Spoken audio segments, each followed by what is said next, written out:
সারাদিন সংসারের কাজ করার পর যখন একটু রেস্ট করতে যাই, তখন যদি কেউ এসে বলে যে সারাদিন কি করেছো, তখন সেই প্রশ্নের উত্তর আর দিতে ইচ্ছা করে না। যদি সে চোখে দেখেও না বোঝে, তাহলে তাকে মুখে বলে আর কি বোঝাবো। তো হ্যালো এভরিওয়ান, আমি অনন্যা। কেমন আছো তোমরা সবাই? তো ভিডিও শুরুতেই অনেক কিছু বলে দিলাম। তো এখন সকালবেলা, আজকে মঙ্গলবারের সকাল। তো এখন ঘুম থেকে উঠে বিছানাটা গুছিয়ে নিচ্ছি। আজকে আর বিছানা চাদরটা চেঞ্জ করলাম না, কারণ কালকে রাত্রেবেলা এই চাদরটা পেতেছি, তো সে কারণের জন্য। তো বিছানাটা গুছিয়ে তারপর ঘরের টুকিটাকি গুছিয়ে তারপর রান্নাঘরে যাব। রান্নাঘরও অগোছালো হয়ে আছে, সেগুলোও গোছাতে হবে। আর একটা সংসারে কিন্তু অনেক কাজ থাকে, যেটা হিসাব করে বলার মতো নয়। এই যে আমাদের মতো যারা হাউস ওয়াইফ আছো, তারা যে এই ঘরের মধ্যে যে চার দেয়ালের মধ্যে যে কাজগুলো করছো না, এইগুলো কিন্তু কারো চোখেই পড়ে না। যাদের ছোট বেবি আছে তাদের কিন্তু এক্সট্রা অনেকটা টাইম লেগে যায় ওই বাচ্চাকে সামলানো, স্নান, খাওয়া দাওয়া সমস্ত কিছুই।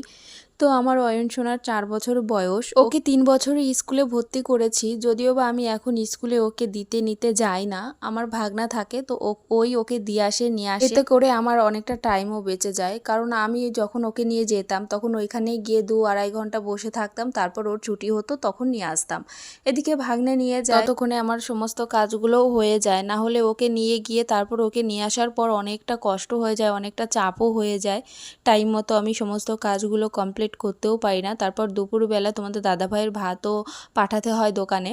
তো সে কারণে আর কি অনেকটা চাপের হয়ে যেত যখন ওকে আমি স্কুলে নিয়ে যেতাম। আমি আবার যদি বলি যে আমি সময় পাই না, তখন আবার কিছু কিছু লোকের গায়ে লেগে যায়, বলে যে ভিডিও করার তো সময় পাও, তাহলে এমনি কেন সময় পাও না।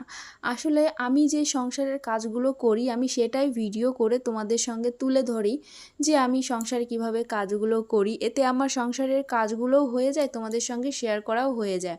আর আমার ভিডিও করতে ভালো লাগে, তার জন্যই আমি ভিডিওটা করি। এটা যার যার ব্যক্তিগত ব্যাপার, যার ভালো লাগবে করবে, যার ভালো লাগবে না করবে না। তবে জানো তো, ভিডিও করলে না, আমি জানি না কার কেমন লাগে, আমার তো মনটা খুবই ভালো থাকে, আমি সমস্ত কাজেও এনার্জি পাই।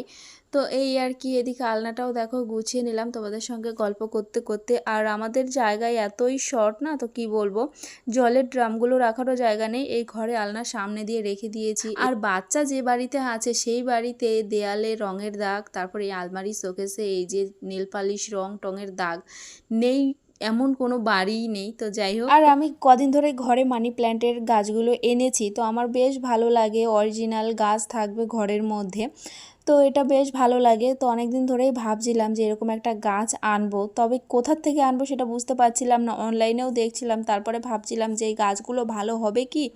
তো তারপরে আমাদের একটা দুটো বাড়ির পরে আর কি একটা বাড়িতে এরকম মানে হয়ে আছে।